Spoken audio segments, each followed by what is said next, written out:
ನಮಸ್ಕಾರ.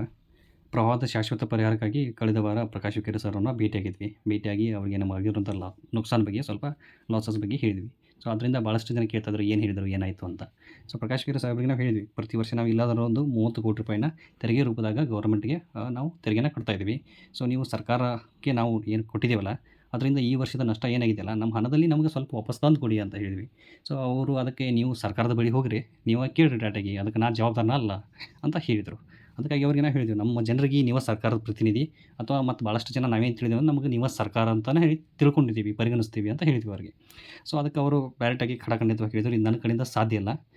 ಮತ್ತು ಇದನ್ನು ತಿರುಗಿ ಹೇಳಿದ್ರು ಅವರು, ನೀವು ಹೋಗಿ ಸರ್ಕಾರಕ್ಕೆ ಕೇಳಿರಿ, ಇದು ನನ್ನ ಹತ್ರ ಕೇಳಿಬಿಡ್ರಿ, ನನ್ನ ಹತ್ರ ಏನಾದರೂ ಬರೋರಿದ್ದರೆ ರೋಡು, ಬ್ರಿಡ್ಜು ಅಥವಾ ಮನೆಗಳಿದ್ದರೆ ಇಂಥವನ್ನ ಮಾತ್ರ ತೊಗೊಂಬಂದು ಅಂತ ಹೇಳಿದರು. ಅದಕ್ಕೆ ನಾವು ಅವ್ರಿಗೆ ಹೇಳಿದ್ವಿ, ಸರ್ ಬರೀ ಮನೆ ಮತ್ತು ರೋಡ್ಗಳನ್ನ ಅಷ್ಟೇ ಅಲ್ರಿ, ನಿಮಗೆ ಏನು ತಿಂಗಳಿಗೆ ನಿಮ್ಮ ಕುಟುಂಬಕ್ಕೆ ಇವಾಗ ಶಾಸಕರದ ಗಣೇಶನ್ ಅವರಿಗೆ ₹2,00,000 ಆಗಲಿ, ಮಾಜಿ ಸಂಸದ ಅಂತೇಳಿ ನಿಮ್ಗೆ ₹3,00,000 ಏನು ಸ್ಯಾಲ್ರಿ ನಾವು ಪ್ರತಿ ತಿಂಗಳು ಕೊಡ್ತಾ ಇದೀವಲ್ಲ, ನಮ್ಗೆ ಆಗ್ತಾ ಇರುವಂಥ ಎಲ್ಲ ಪ್ರಾಬ್ಲಮ್‌ಗೂ ನೀವೇ ಹೊಣೆ ಅಥವಾ ನೀವೇ ಪರಿಹಾರನ ತರಬೇಕು ಅಂತ ಹೇಳಿ ಕೊಡ್ತಾ ಇದ್ದಾರೆ.